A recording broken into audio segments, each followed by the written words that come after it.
자기 세월을 더 그의 마음이 어땠을까요? 아까 주님이 말씀하신 것이 이 말씀이었구나. 얼마나 가슴이 아프고 얼마나 자기가 이 패배자의 모습으로 좌절하고 실망했을까요? 아니에요. 우리는 주님과 함께 일하는 십자가의 능력을 믿고 그 문 안에 들어오는 순간에 이제는 닭이 울어도 그달은 여러분 희망을 주는 아침을 깨우는 울음소리가 될 줄 믿습니다. 요한복음 제18장 15절에서 27절까지 말씀입니다. 요한복음 제18장 15절에서 27절 다 찾으셨으면 제가 가진 성경시간 성경 178쪽입니다. 제가 한 절 여러분에게 이렇게 봉독하겠습니다. 시몬 베드로와 또 다른 제자 한 사람이 예수를 따르니 이 제자는 대제사장과 아는 사람이라 예수와 함께 대제사장의 집들에 들어갔고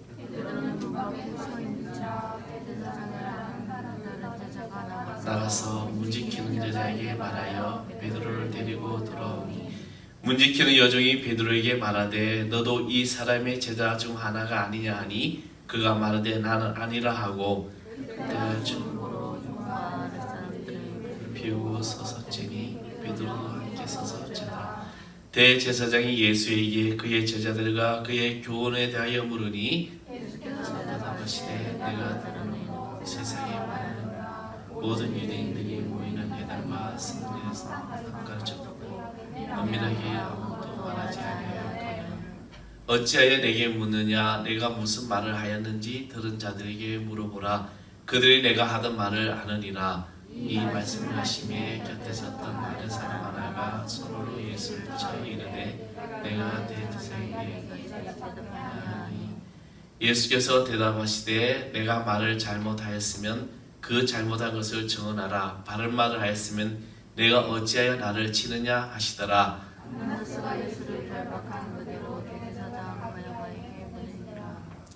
시몬 베드로가 서서 불을 쬐더니 사람들이 묻되 너도 그 제자 중 하나가 아니냐? 베드로가 부인하여 이르되 나는 아니라 하니 제사장의 제사는 베드로에게 귀를 잘린 사람의 친척이라 이르되 네가 그 사람과 함께 동산에 그것을 내가 보지 아니하였느냐. 다 같이 하겠습니다. 이에 베드로가 또 부인하니 곧 닭이 울더라. 아멘. 할렐루야. 우리 여러분을 향하신 하나님의 그 크신 축복이 넘쳐나는 우리 모두 될 줄 믿습니다. 산을 보니까 산의 녹색이 파랗단 이 연두색이죠. 얼마나 눈에 아름다운지 모릅니다. 정말 그런 어떤 이 색감이 하나님께서 창조하신 귀한 색감이구나 라는 생각이 듭니다. 여러분 지금 우리나라가 코로나19로 인하여 굉장히 어려움을 당하고 있습니다. 또 이태원 클럽 확진자로 인하여서 2차, 3차, 4차, 5차까지 계속해서 감염되고 있습니다. 나라가 지금 막 시끄럽죠. 구미 한 교회와 또 서울의 천구인 한 교회가 또 그 확진자에게 수업을 받았던 그 학생이 또 감기되어가지고 이제 비상이 또 걸렸습니다. 이런 나라 시끄러울 때 또 그 확진자로 인하여서 많은 사람들이 특정인을 비판합니다. 물론 그들의 어떤 대처나 행동이 잘못한 것도 있지만 과연 그들만의 잘못이었을까? 저는 이 사회적인 구조가 또 만약에 내가 그걸 정말 사실대로 다 이야기했는데 그것으로 인해서 온갖 사람들의 지탄을 받으니까 스스로 감추어지지 않았나 하는 것을 보게 됩니다. 며칠 전에 한 유튜브를 보았습니다. 거기 보니까 외국인이 바라본 한국의 인의 문화에 대해서 이제 이야기를 했는데 그 내용은 이제 그렇습니다. 인천공항에 리무진 버스 이제 정류장에 캐리어가 줄지어 서 있더라는 것이죠. 그래서 이 사람이 가만히 보니까 저게 뭔 줄인가. 근데 그 캐리어에 줄을 세우라고 어떤 사람은 벤치에 앉아가지고 스마트폰을 하고 어떤 사람은 줄을 캐리어 세우라고 또 공항 안으로 다시 들어가고 그 누구도 이 캐리어에 대해서 관심을 가지지 않더라는 겁니다.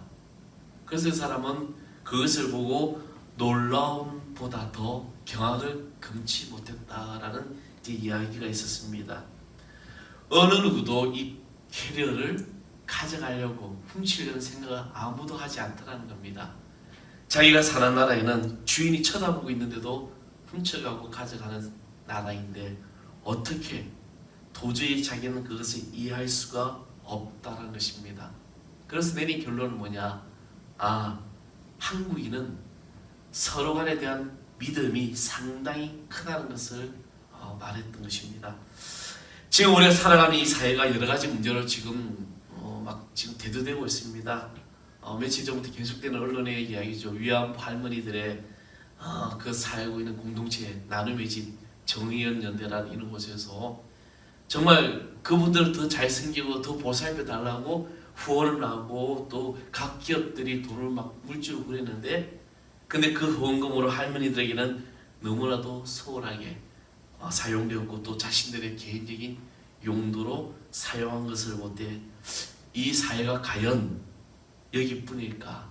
정말 신뢰하고 믿음으로 후원했는데 그런 믿음의 결과에 대해서 어떤 배신의 여러 가지 모습들을 보게 됩니다.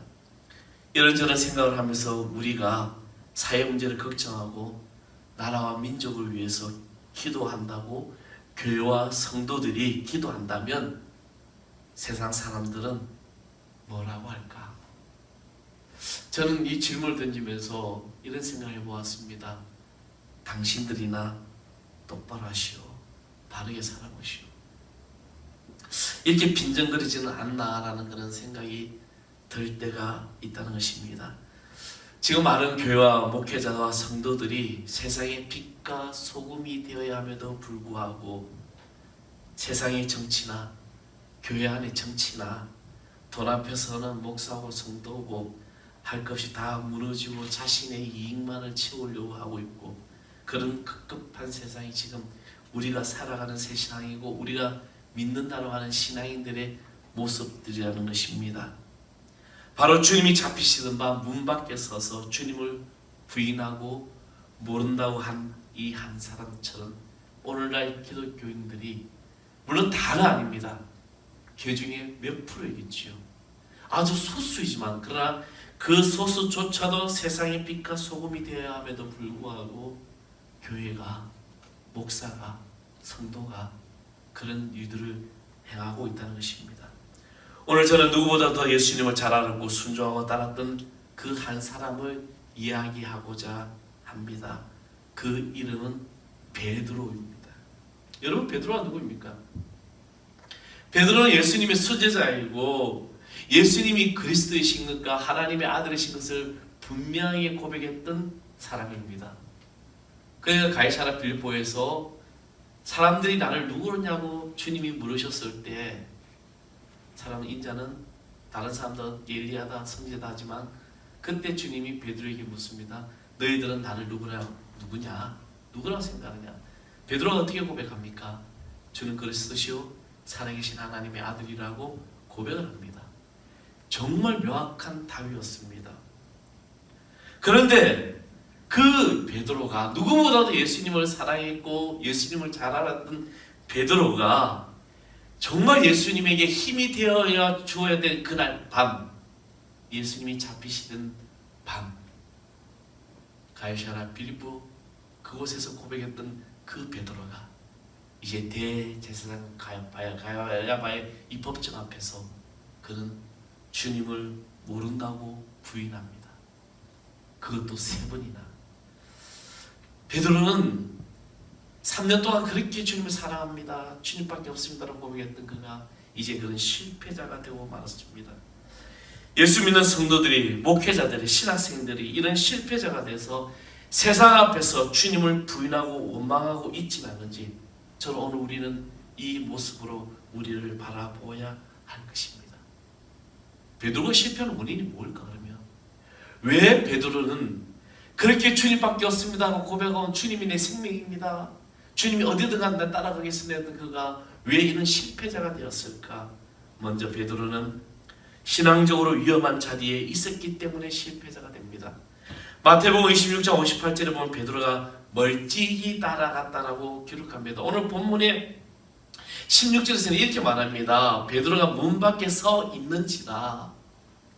지금 대제사장 집안에서 예수님이 지금 신문을 당하고 있는데 베드로는 멀찍이 따라가고 문 밖에 서 있다는 것입니다. 여러분, 이 말씀에서 우리는 무언가가 잘못되어 가고 있다는 징조가 느껴지고 있지 않습니까?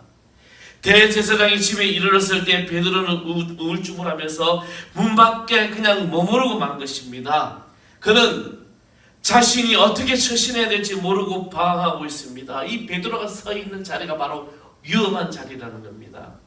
그 자리는 예수님과 점점 멀리 떨어진 자리가 되는 것입니다. 오늘 예수를 믿는 하나님의 자녀들이 바로 주님의 이 성전 문 밖에 저 세상에서 주님과 함께 더 멀리 떨어질수록 우리는 그 자리는 위험한 자리가 되는 것입니다.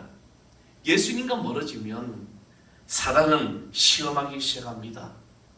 한 친구가 신앙 고민을 다음같이 말했습니다. 하나님이 계신다고 인정하니 너무나도 확신이 없고, 그래서 안 계신다고 뒤돌아서니 분명히 누군가는 있는 것 같고, 그래서 불안하다.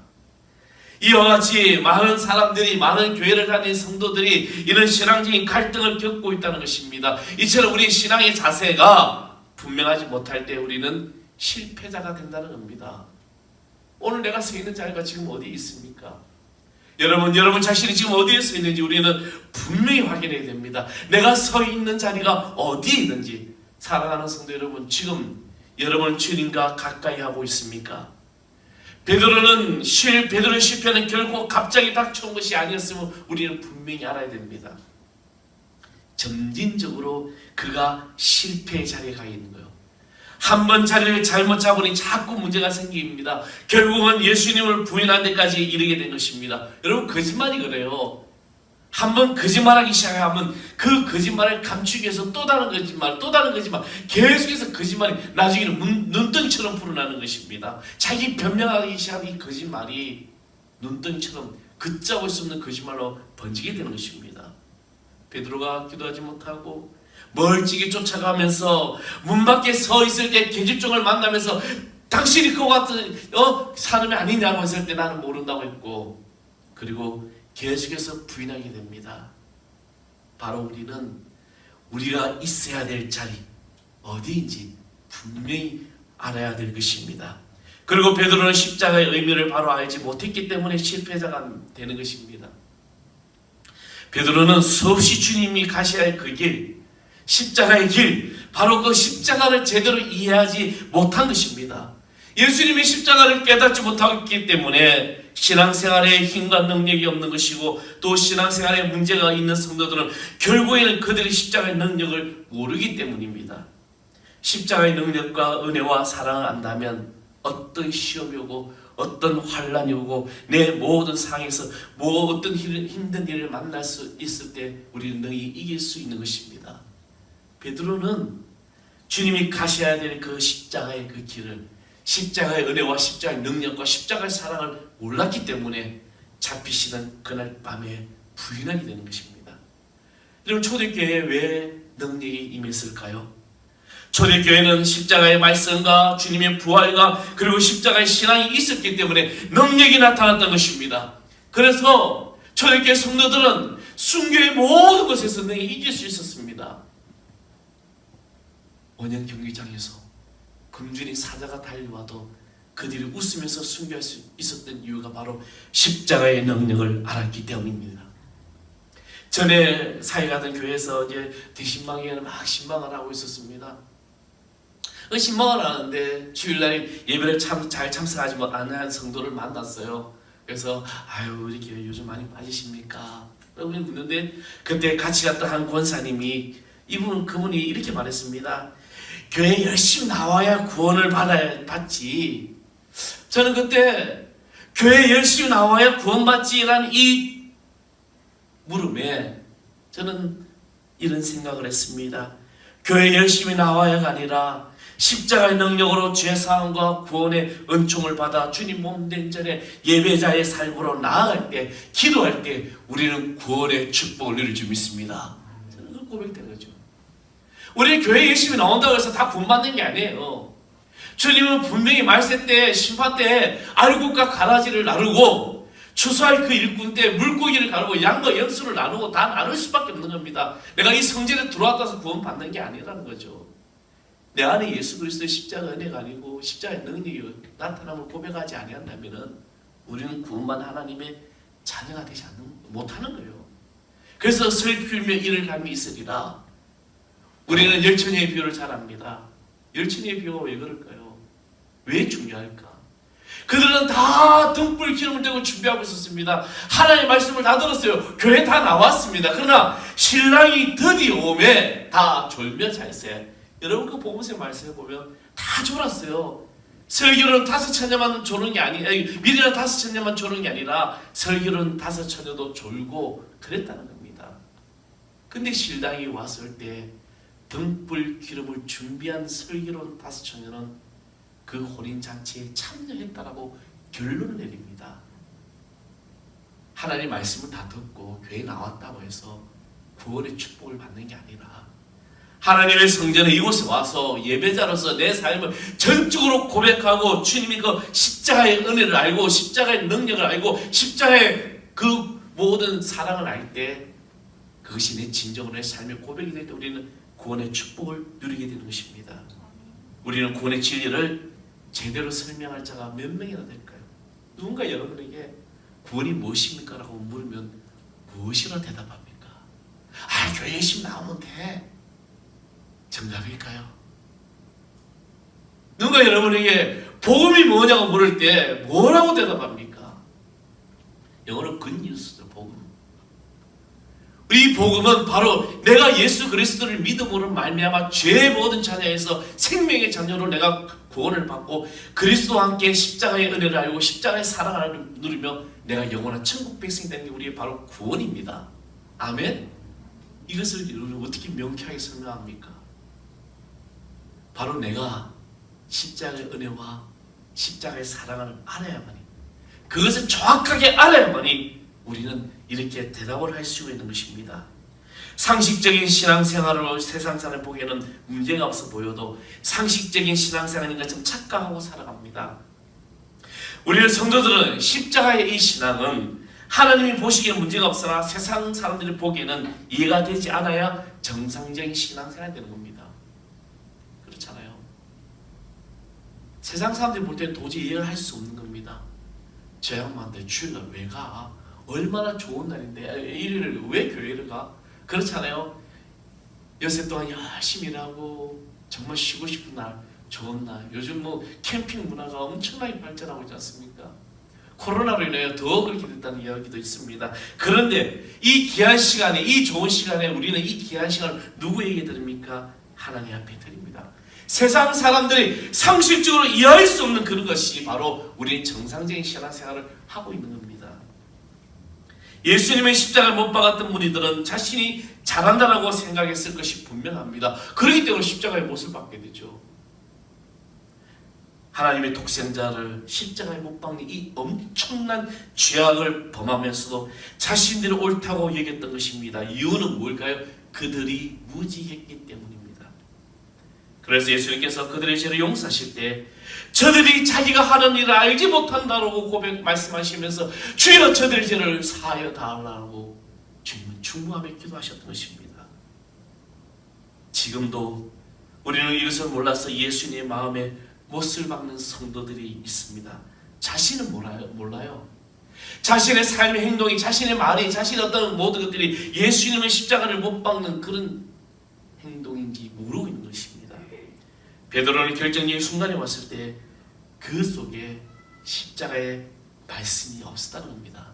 사랑하는 성도 여러분, 이것이 지금 내 문제가 아닌지 우리는 물어봐야 돼요. 여러분 교회를 1년 믿든 10년 믿든 20년 믿든 그것이 중요하지 않아요. 지금 이 순간에 내가 십자가의 의미를 정확하게 알고 있느냐는 겁니다. 바로 이 십자가가 내 생명의 구원자이고 나의 모든 삶의 능력이 나타남을 믿느냐는 겁니다.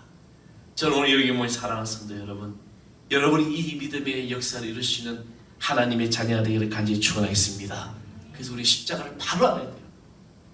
그리스도의 보혈의 능력이 내 몸에서 불꽃처럼 타오르고 있고 그리고 이 보혈의 능력이 내 모든 죄가 사하여졌다는 것을 믿음으로 고백할 때 우리 모든 삶이 변화되는 귀한 역사가 나타날 줄 믿습니다. 그리고 베드로는 진정한 그리스도의 삶을 사는 길을 몰랐기 때문에 실패자가 되는 것입니다. 보세요. 보면 베드로는 처음에 갈릴리 바닷가에서 고기를 잡습니다. 한 마리도 잡지 못해요. 밤새도록 못 잡았다고 되어 있습니다. 그곳에서 주님은 이 베드로를 부르시고 내가 나를 사람을 낚는 어부가 되게 하라 하면서 나를 따르라고 말했을 때 베드로의 행동이 어떻습니까? 모든 것을 다 버려두고 주님의 그 길을 따랐지만, 그러나 주님이 말씀하신 자기 십자가를 지고 나를 따르라는 그 주님의 당부를 잊어버렸던 것입니다. 누구든지 자기 목숨을 얻으려 하는 자는 잃고자 하는 자는 얻는다는 말씀이 있습니다. 우리는 내 목숨이 귀해요. 그래서 내 것만 챙기려고 합니다. 그러나 주님, 우리 네 목숨을 잃어라, 버리라고 말씀하셨습니다. 하늘의 미랄 땅에 떨어져 죽으면 많은 열매를 맺고 죽지 않으면 그대로 있다라고 말씀하시면서 오늘날 이 시대 성도들에게 죽기를 원하고 계신 겁니다. 죽으라 해서 생명을 끌어내는 것이 아니라 내 자아, 내 욕심, 내 교만, 내 안에는 내 모든 이기심, 여러분의 모든 자신, 자존심까지도 다 버려두고 주님을 따를 때 우리는 주님의 십자가에 능력하는 참된 그리스도의 삶이 될 줄 믿습니다. 우리는 우리 자신을 지키려고 할 때는 한없이 약한 자가 됩니다. 나 하나 살겠다고 할 때 모두 죽게 되는 것이죠. 여러분, 재난 영화를 보게 되면요, 그 영화를 볼 때마다 꼭 그런 사람이 있지 않습니까? 자기가 먼저 살려고. 그래서 막 다른 사람까지 죽이는 일들. 구약의 민족을 구한 에스더가 있습니다. 에스더는 내가 죽으면 죽으리라는 이 죽음을 각오하고 나아갈 때 민족을 구원받습니다. 우리도 하나님께 생명까지 다 맡기지 못하면 신앙의 승리를 경험하지 못합니다. 베드로는 죽으면 죽으리라고 하나님께 맡기지 못했으므로 계집아이 하나의 그의 말에 무서워 떨었습니다. 온전한 믿음으로서 잊지 못하면 약하다는 사실을 우리는 얼마나 무섭게 들어야 될지. 사랑하는 성도 여러분, 우리도 생활 중에서 예수님 부인한 적이 얼마나 많이 있습니까? 꼭 내가 말로 부인해야 될까요? 나 주님 몰라요. 그냥 종교 안에 그냥 기독교. 또 기도할 때마다 누가 볼까 봐 눈치 보면서 기도하진 않은지, 아니면 내가 예수 믿는 것 때문에 저 사람들이 나를 어떻게 생각할까라는 그런 두려움이 있진 않은지, 다른 사람 앞에서 하나님이 안 계신 것처럼 행동하고 말한다면 내 생각대로 말하고 행동하고 결정하면서 하나님께서 나의 주인이시고 부인할 때 바로 이것이 우리는 주님을 부인하는 삶을 살아가는 것입니다. 사랑하는 성도 여러분, 우리는 그때마다 우리를 보시는 주님의 얼굴을 바라봐야 돼요. 십자가에 지신 주님이 나를 어떻게 바라보고 계시는지. 물론 주님께서는 여러분을 바라보실 때 화가 나는 얼굴로 바라보진 않을 겁니다.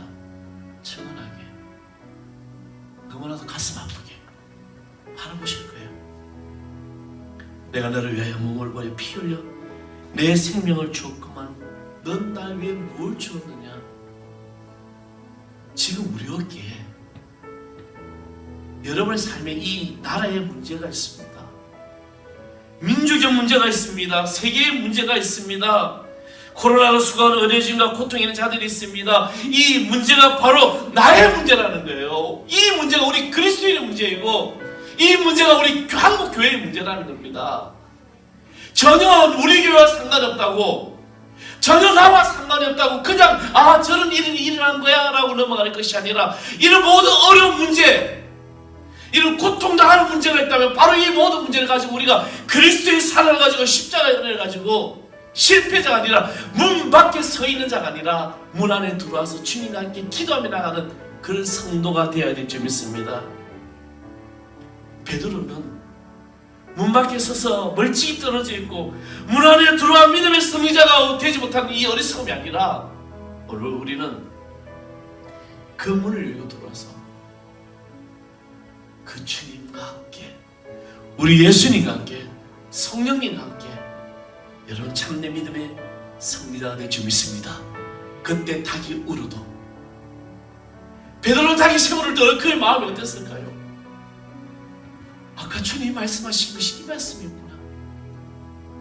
얼마나 가슴이 아프고 얼마나 자기가 이 패배자의 모습으로 좌절하고 설명했을까요?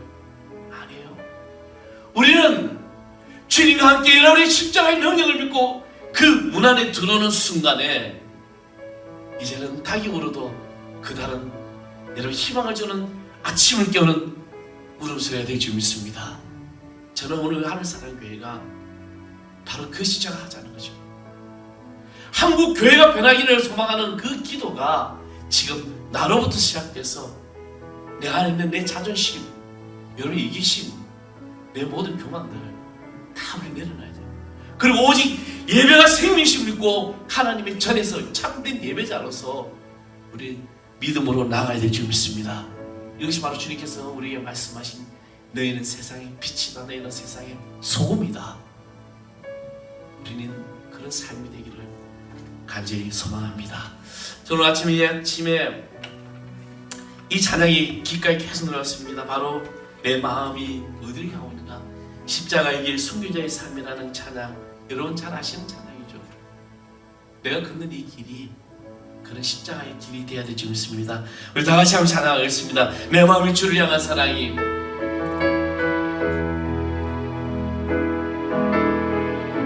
내 마음에 주를 향한 사랑이 나의 말엔 주가 주신 진리로 나의 눈에 주의 눈물 채워주소서. 내 입술에 찬양의 향기가 두 손에는 주를 닮은 섬김에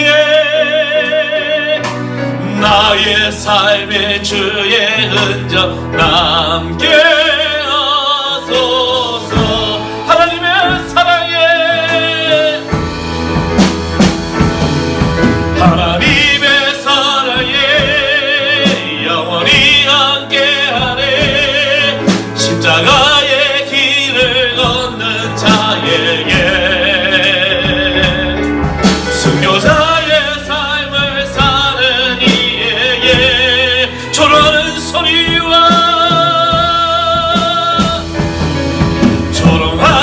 소리와 세상 유혹 속에도 주의 순결한 신부가 되리라.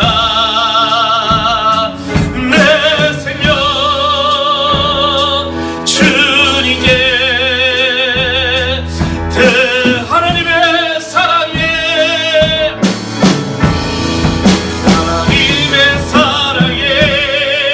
영원히 함께하리. 십자가의 길을 걷는 자에게 순교자의 삶을 사는 이에게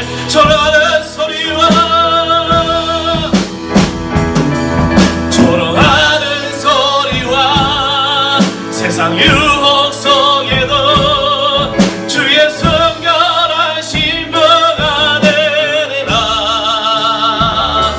내 생명 주 내 생명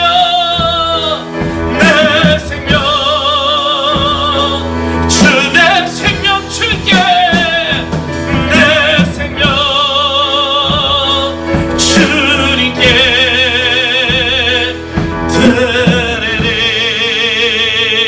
드리리. 아멘. 능하신 아버지 하나님, 오늘 우리 가운데 오셔서 우리 다스린 주님께서 이제 우리 성도들이 문 밖에 서 있는 자가 아니라 문 안에 들어와서 주님과 함께 십자가의 은혜와 사랑과 능력을 가지고 저 세상에서 승리하는 하나님의 자녀되게 하여 주시옵소서. 나를 철저히 내려놓고 주의 그 길을 갈 수 있는 주의 자녀되게 하여 주옵소서. 특별히 우리 하늘사랑의 성도들이 이 재단이 차고 넘치는 놀라운 역사를 있게 해주시고 부흥이 일어나고 주한 심령이 변화되고 치유가 일어나고 회복이 일어나고 기적이 나타나게 하여 주옵소서. 오늘도 믿음을 승리하며 온전히 서기를 소망하는 우리 주 예수 그리스도 이름으로 간절히 기도합나이다. 아멘.